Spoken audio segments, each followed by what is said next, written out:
मकर संक्रांति पर धर्मराज की कहानी। एक समय जब पृथ्वीलोक पर बबरुवाहन नामक एक राजा हुआ करता था। उसके राज्य में किसी चीज की कमी नहीं थी।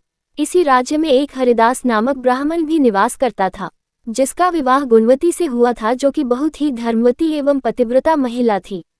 गुणवती ने अपना पूरा जीवन सभी देवी देवताओं की उपासना में लगा दिया और वह सभी प्रकार के व्रत करती थी और दान धर्म भी किया करती थी।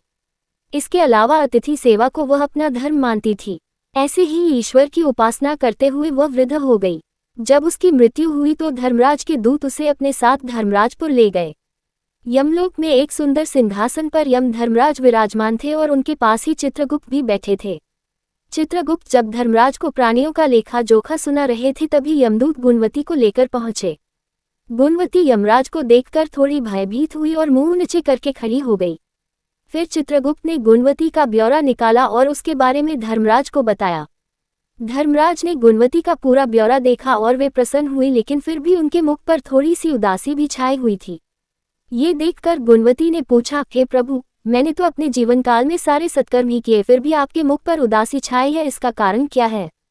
प्रभु, मुझसे क्या भूल हुई है?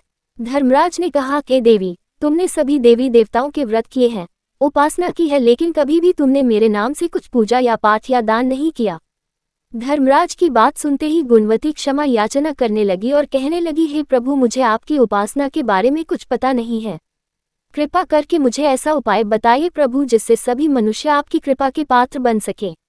मैं आपके मुख से आपकी भक्ति का मार्ग सुनना चाहती हूँ और मेरी कामना है कि मृत्यु लोक पर वापस जाकर मैं आपकी भक्ति करूँ और सभी लोगों को इस बारे में बताऊं।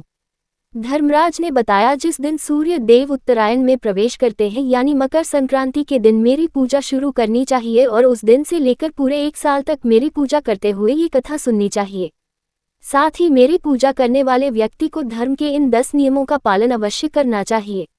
धीरज रखना यानी संतुष्ट रहना, अपने मन को वश में रखना और सभी को क्षमा करना, किसी प्रकार का दुष्कर्म नहीं करना, मानसिक और शारीरिक शुद्धि का ध्यान रखना, अपनी इंद्रियों को वश में रखना, बुरे विचारों को अपने मन में न लाना, पूजा पाठ और दान पुण्य करना, व्रत करना और व्रत की कहानी सुनना, सच बोलना और सभी से अच्छा व सच्चा व्यवहार करना, क्रोध न करना। धर्म के इन सभी लक्षणों का पालन करते हुए 1 साल तक मेरी कथा नियम से सुने, दान पुण्य और परोपकार के काम करें और अगली मकर संक्रांति पर इस व्रत का उद्यापन करें।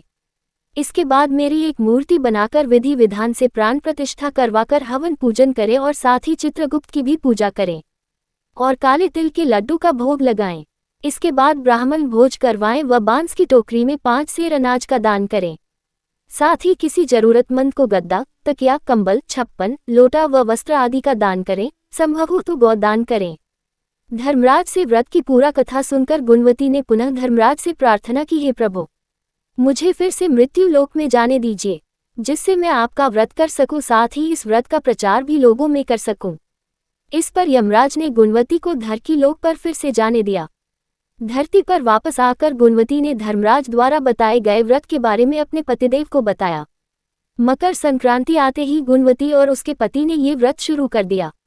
इसी व्रत के प्रभाव से उन पर धर्मराज की कृपा हुई और उन्हें मोक्ष की प्राप्ति हुई।